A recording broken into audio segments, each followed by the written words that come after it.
여러분 안녕하십니까? LA 사는 친구입니다. 오늘은 6월 18일 목요일입니다. 오늘도 캘리포니아와 LA를 중심으로 최근 일어나고 있는 오늘의 뉴스들 여러분들에게 말씀드리고요. 뉴스 더보기 시간에는 불법 체류 청소년 추방 유예 제도인 다카 소식이 떴습니다. 그거에 관해서 좀 더 자세히 알아보고, 미국의 영웅으로 불리던 백인들의 동상이 최근에 계속 철거가 되고 있는데요. 이 소식 같이 알아보도록 하겠습니다. 지금 코로나 상황이기 때문에 코로나 현황에 대해서 먼저 살펴보도록 하겠습니다. 세계적으로 코로나 확진자는 846만 명, 사망자 45만 명이고요. 미국은 확진자가 223만 명, 사망자는 11만 9천 명, 뉴욕은 확진자가 40만 6천 명, 사망자는 3만 1,000명, 캘리포니아는 확진자가 16만 3천 명, 사망자는 5,286명, LA 카운티는 확진자가 7만 7,285명, 사망자는 2,993명이고요. 오렌지 카운티는 확진자가 9,292명에 사망자는 250명입니다. 어제 하루 사이에 미국 내 코로나 확진자가 2만 6천 명이 됐고요. 사망자는 809명이 되었습니다. 어제부터 갑작스럽게 2만 5천, 2만 7천 이렇게 좀 뛰고 있는 분위기인데요. 조금 더 지켜볼 필요가 있을 것 같습니다. 네. 잠시 후 뉴스 훑어보기에서는 렌트비 분할 납부하는 거, 그리고 인종차별에 관한 사건이 다시 토렌스에서 일어났는데요. 그 소식들, 그리고 존 볼턴 전 백악관 국가안보 보좌관의 그 회고록에 관한 소식들 전해드리도록 하겠습니다.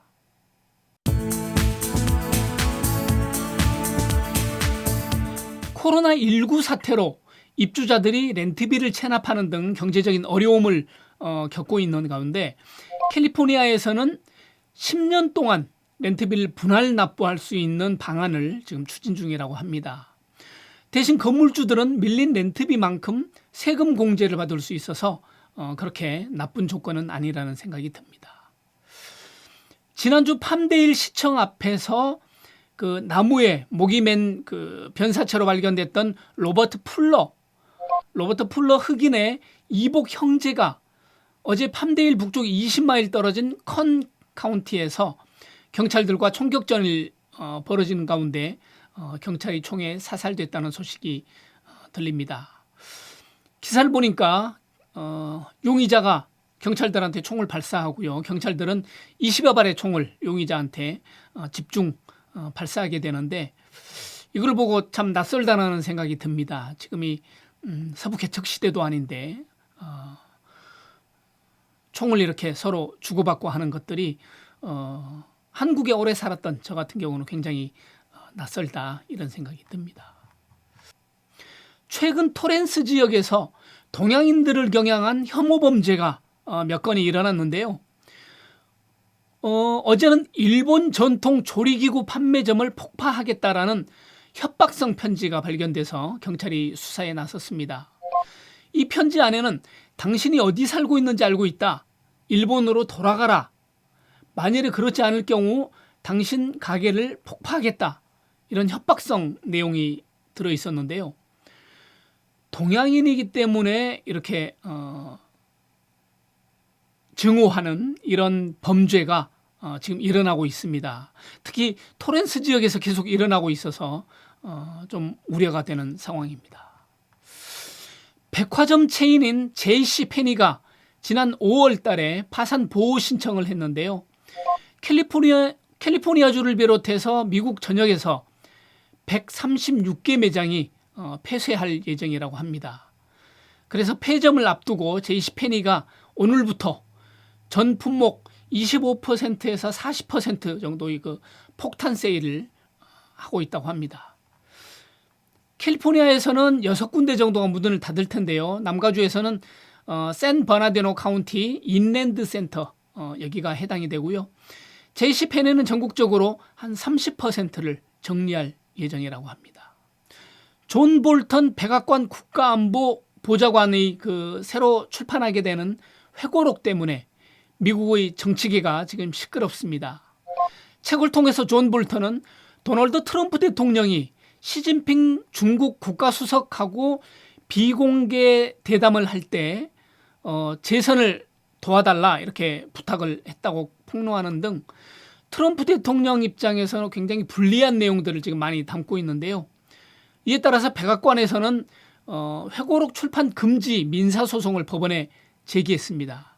그리고 법무부에서는 공개 금지를 요청하고 출판 저지에 나서고 있는 상황입니다.